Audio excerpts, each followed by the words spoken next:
Not calling it an official meeting. I think we're having a workshop, is my understanding. Meeting with our new fire chief, Chief Johnson, to discuss a pumper truck need. So, Chief, if you'll give us the rundown on why we're here and what's needed from us, that would be great. Should we go to step up there? You may do whatever is most comfortable to you. I would love to step up. Great. Stand in the guy. Well, I hope so. So anyways, thank you for the opportunity. We realized that with the current tanker truck we have, that it's in a state of disrepair due to its age. It's a 1,800 gallon tank truck with a 500 gallon pump on it, but it has a steel tank in it.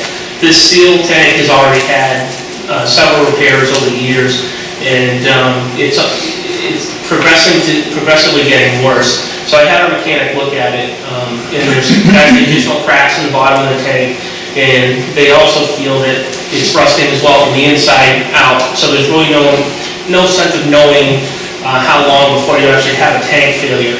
And it's to the point that it's actually starting to leak through the metal, which is obviously a very bad sign. So I looked into it, and to repair that would be, the quote we got would be to replace that tank with a poly tank, which, is for the life of the truck, but that truck's already, 26 years old. But it would be about $20,000 to $22,000 to make that repair. And also, when he went to the truck, we determined that the clutch is also going to need replacing before long. I don't have an estimate on that, but I'm sure it's at least, a grand or $1,500, I would imagine. But either way, the opportunity has come up that Rochester is getting rid of their tanker truck and put it out for bid. And we have the opportunity we'd actually bid on it to get that truck, and for $8,000. Now, at first, it sounds a little scary because it's actually 3 years older than the one we have. But it's also been updated and they've kept up with it. So that's like, physically it's probably about 10 years newer than the one we have. It already has a poly tank they put in it a few years back, which cost them $20,000 to put in. So that's going to be a lifelong tank. That won't fail you, it won't rust. It's got a 3,000 gallon tank on it. It's also got a 1,500 gallon minute pump on it. So for us, the benefits of this truck altogether are going to be the fact that it has a higher capacity for the pump, higher capacity for the tank, and it's going to have a lot more functional to be used on, say, initial fire attacks as to where our other truck wasn't able to because of the pump size and things like that. They've always taken care of the body work on this truck, and of course, coming out of Rochester, I knew this truck. I spent my career with this truck, and it's a very solid truck. The motor, drivetrain, everything on it are absolutely top-notch condition, as well as the transmission, everything. The frame underneath, there's no rust on this truck anywhere. And even after having an apparatus mechanic go through it, look at it, his recommendation was the same. My goal is, between getting the truck, outfitting it, and everything that we need to do, it is slightly leaking from some of the pump packings in one of the tank fill pipes, but that's only going to cost a total of $3,000 approximately to fix. So between that and fixing it, you're about $11,000, and then to outfit it, I'm just asking, what we're looking at doing is taking $15,000 out of the reserve equipment fund to purchase, fix, and equip this truck. And hopefully I can even come in less than that. That's just kind of estimating a little on the higher level. I would rather not spend all that if I don't have to.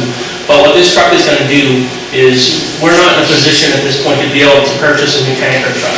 But this truck will easily get us a good 5 years of a solid truck that's in really good shape and meet our needs, and so we can be better positioned down the road to look at purchasing a new tanker truck. Obviously a tanker truck in the fleet is extremely important because of the fact that we don't have any municipal water supply. And yeah, we've got lakes and ponds everywhere until winter time. And then at that point, when they freeze up, then you have big delays in trying to retain a water source. So having that extra water with you on the fire attack can be huge, make a huge difference on life safety, obviously property conservation as well, so. So that's what we're looking to do. I figure for $15,000, if we can get 5 years out of a tanker for $15,000, I think that's a pretty good deal. Not to mention that at that point, we would also put out to, looking for bids to purchase the tanker we have. Tank-wise and as a fire truck, it really doesn't have any more life in it. But somebody, such as, big bugs. But such as somebody, like a farmer or somebody that has a trucking company would take it, put, a dump body on the back of it and run that thing for another 5 or 6 years themselves. So hopefully if we can get, $4,000, $5,000, $6,000 back from that truck, to put back into the fund, down the road, would be my ultimate goal. So if I'm, doing my math right, hopefully when it's all said and done, get ourselves a tanker truck for about $10,000 for 5 years worth of use. So, until we're better suited and prepared for a purchase down the road. And going ahead with this, are we still going to keep the old truck in sort of abeyance in case you need more water in a particular fire? No, because the thing I'm worried about with the old truck is that as weak as that tank is, if you hit a bump just right, and in the wintertime when the heaves are really out, and as Murphy's Law works, it'll happen going to a fire. And if something happens to that truck going to a fire, not only are you going to put ice all over the road for the incoming trucks, but just the fact that you can't depend on it. I think we'd be better served to put it out to bid to sell and to be able to try to at least make back some of what we spent on purchasing this new one. And for the minutes, would you just explain again the extra $3,000 that we're going to have to fix the little thing? Yeah, the pump packings, the pump gets tested every year. There's an annual pump test done, and it passed, no problem on that. But the pump packings are leaking, and the tank fill pipe has a pinhole leak in it. And that would be the cost of approximately $3,000 to fix. Thank you. So can we now, did you have a question? I had 3 quick questions. Great, let's hear it. Number 1, I assume it's a diesel. Yes. Number 2 is it automatic or standard? It's a standard. Okay. And the third one is, what is the size compared with the truck that we're going to be taking out of service? Because historically, it's been a concern getting those trucks into many locations around town. Yep, I understand that. It's really not much bigger than, it's a little bit bigger than the engine we have now. Actually, it's pretty comparable size-wise to the actual engines we have now. It's bigger than the current tanker we have. But ironically, that tanker we have, although it has the biggest tank in the fleet, it's actually the smallest truck in the fleet. So, and as far as standard versus automatic as well, the one we have now is a standard. So people are already trained on, these standard transmissions for driving. Tank size hasn't changed though, or will not have changed? Yeah, the tank size will go up. You're going from the 1,800 gallon tank we have now to the 3,000 gallon tank. So it's almost doubling? Yeah, pretty close, yeah. Okay, so I would like to hear from either Elise or Ed, whoever feels most wanting to or most knowledgeable about the subject. What do you wish from us? Give me the mic. Whatever you'd like to do. Sure. Oh, go ahead. Okay. This is your time. You can both come on if you'd like. From the selectmen's side, we just thought we ought to have you folks weigh in on this. We run Warrant and Finance side, just so, we're not going off and doing our own thing, because you folks, are part of the decision-making process. So basically, I think we're just looking for a yay or a nay from you, what's your thoughts on it, to see. Which account are you coming out of? The equipment reserve, which is currently at 21,000. So that's been appropriated each year, so it's not a capital, so we don't need to go to town meeting for that? No. It's just a straight No, up? the truck one, you put that one there, Michelle looked into that. Right. Initially, Michelle had said that, or our treasurer had said that either account we could draw out of without town meeting. She then reversed it once she delved into it further, and she said, no, the capital, the equipment one you can, the truck one you cannot. So, if you could back up a little bit, about 6 or 7 years ago, we did a similar thing to this. Some of you were on the board, I think, at the time. Luke, I think you were a selectman at the time. I was the fire chief. I had gotten 2 trucks out of York. One was an engine, one was a small mini pumper, or a brush truck. We still have the brush truck.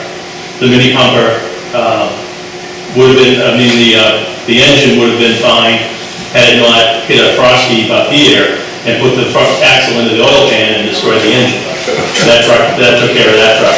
We did, however, recoup back from that $8,000 from MMA, from our insurance. Nice. So, on that particular deal.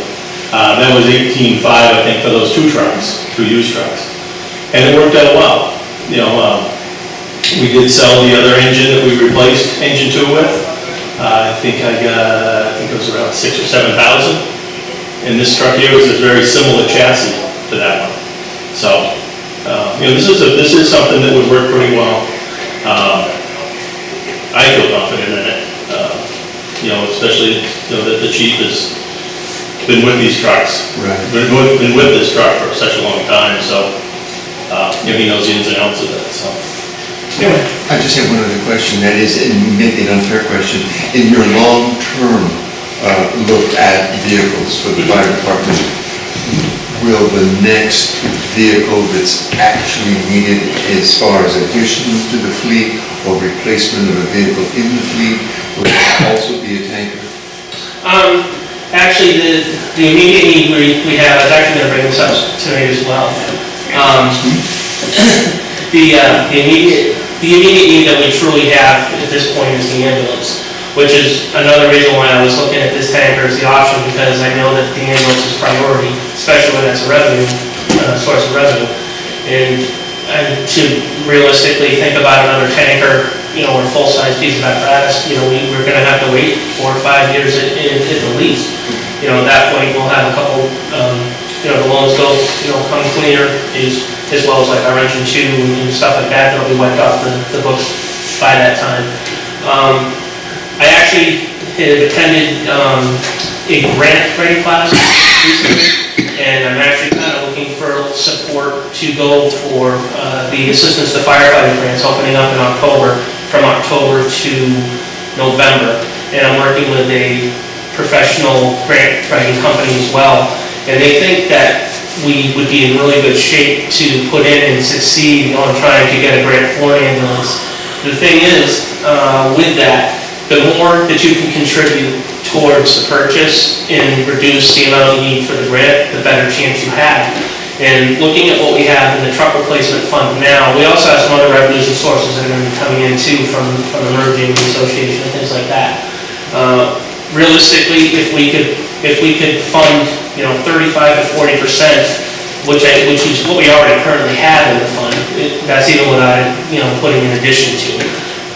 I think we would be in a really good chance to be successful obtaining an ambulance through the grant program. We're going to be looking at an ambulance that is going to be something, obviously, ambulances tend to be replaced every 7 years.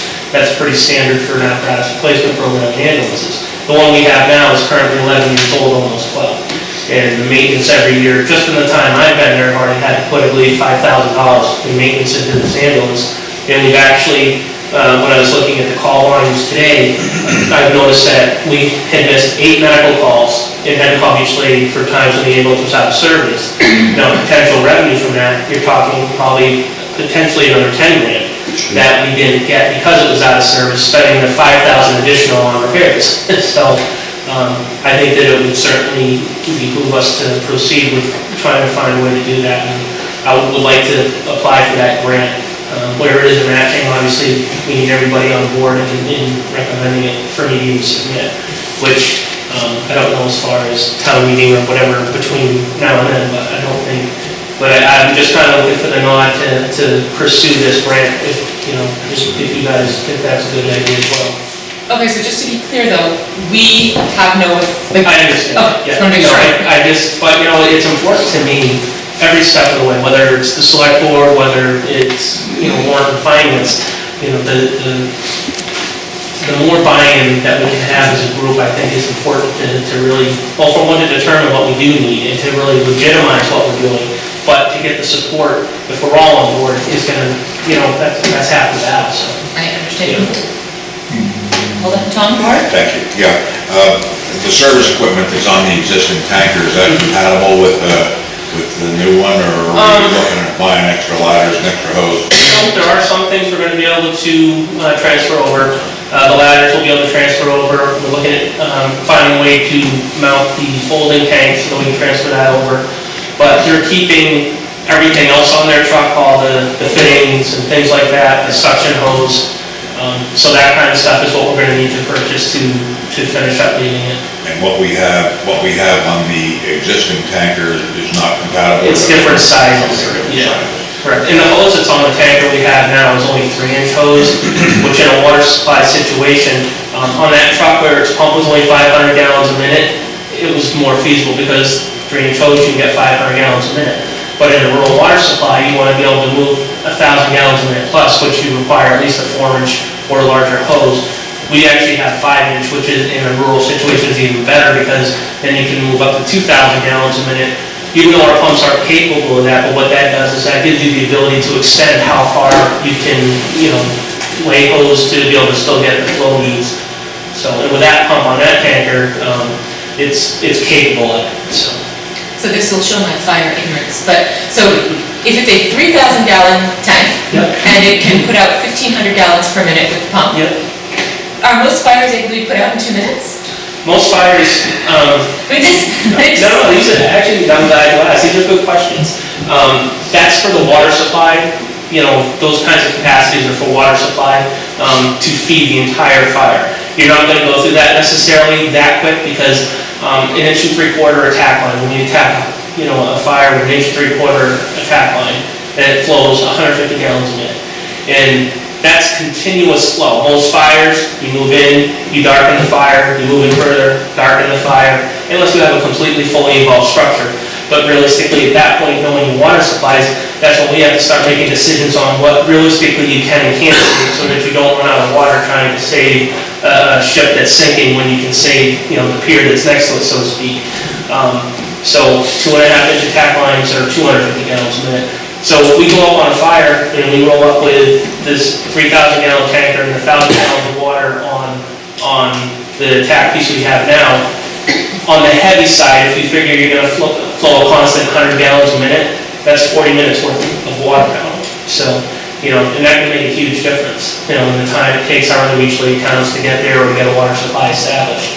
So having that extra water could really make a difference. Oh, the more water seems like a great idea. I was just picturing, like, how quickly that water would be gone at that rate. Now, we're pretty good at determining what we have to deal with and determining what we can realistically do and save and conserving water so that we don't run out and make sure that the water is one versus a small vat also.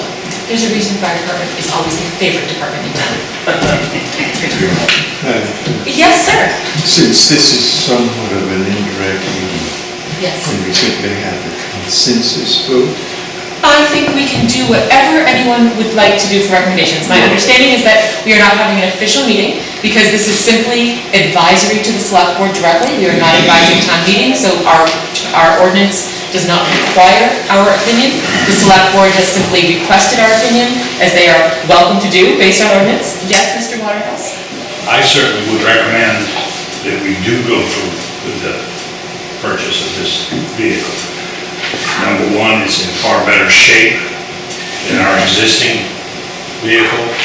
It's been better maintained, not throwing rocks at our fire department by any standard. But, it's far better to spend $15,000, get a truck which is going to be better suited, more water, better, a larger pump, for greater flow, and get, a good 5 or 6 years out of this vehicle, whereas if we spend $22,000 to repair the current pumper, there's no guarantee you're gonna get 3 years out of it. That's right. Well said. May I? Well, I was going to ask, does anyone disagree with that assessment? Just for efficiency standpoint. I was going to I just have just a plain consensus vote to approve the fire chief's proposition that's already been reviewed by the selectmen.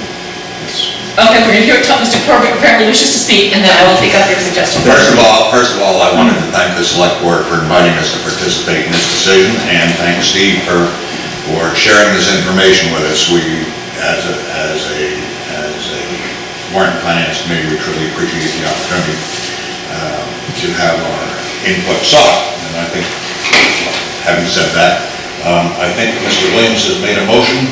Is that Well, because we're not ready to have a meeting, is No, a I'm going. suggestion. I'm sorry. I thought it was a motion. I A was just going to second. suggestion that we have a consensus vote to approve the fire chief's proposition that's already been reviewed by the selectmen. Well, how does a consensus vote differ, Mr. Williams, from just a regular old vote? Because we're taking a number, does everyone agree, yes or no? If we have 8 agreements, and We vote. just vote. Well, what would you guys like to do? Does anyone have a preference? Do we have a motion? I will make. We don't have a motion. Okay. I will make a motion that we recommend to the select board to proceed with this purchase. Okay? And that is correct. And Mr.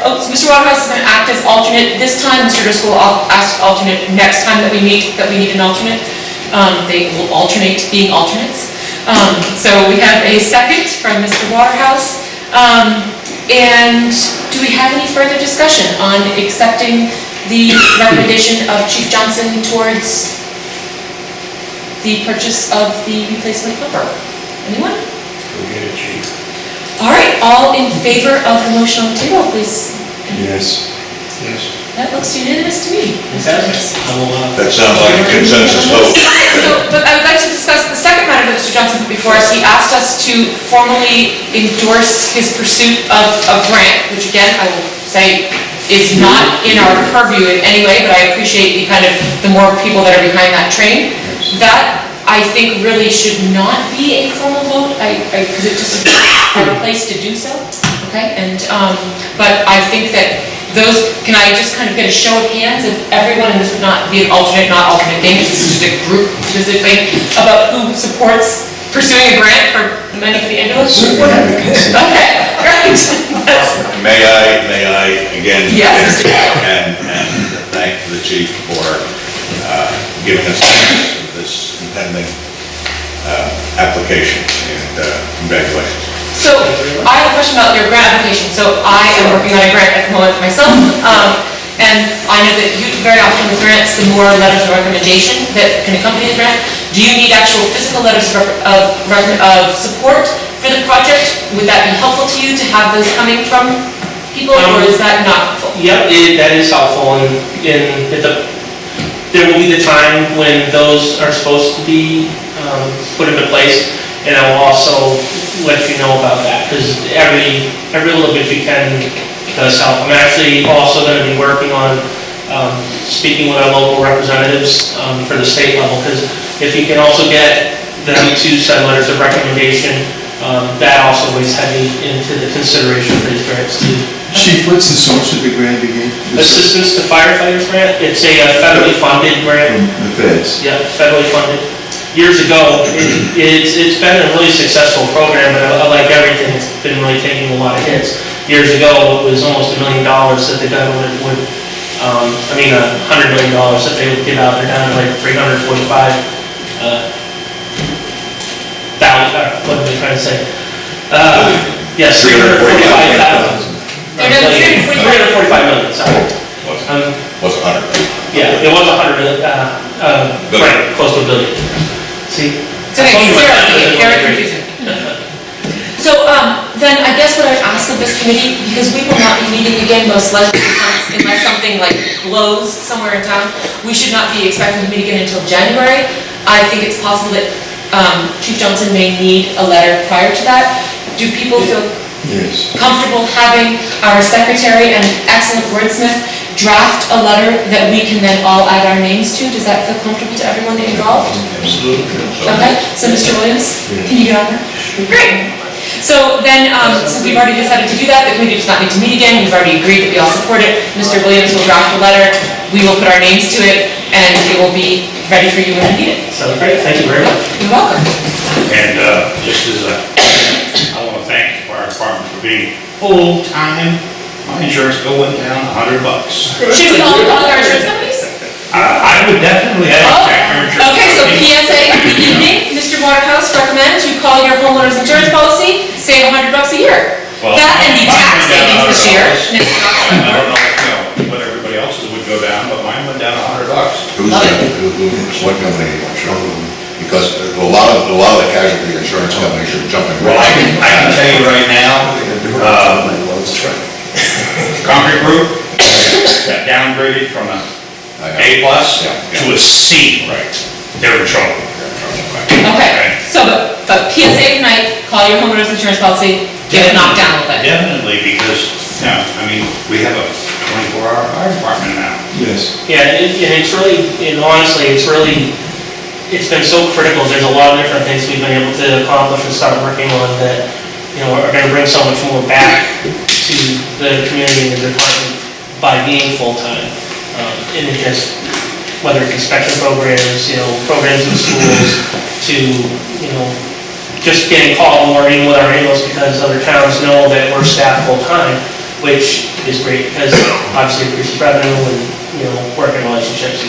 But there's just a lot that we've been able to do, from equipment maintenance to apparatus maintenance to so many different things, and now that they have the full-time people to do this and oversee it is huge. It really is gonna come back to you guys, tenfold, so. Good, thank you. Good, thanks, John. Thank you. Okay, anything else you need from us, select board? All right, then I would love to entertain a motion to adjourn. Just say adjourned.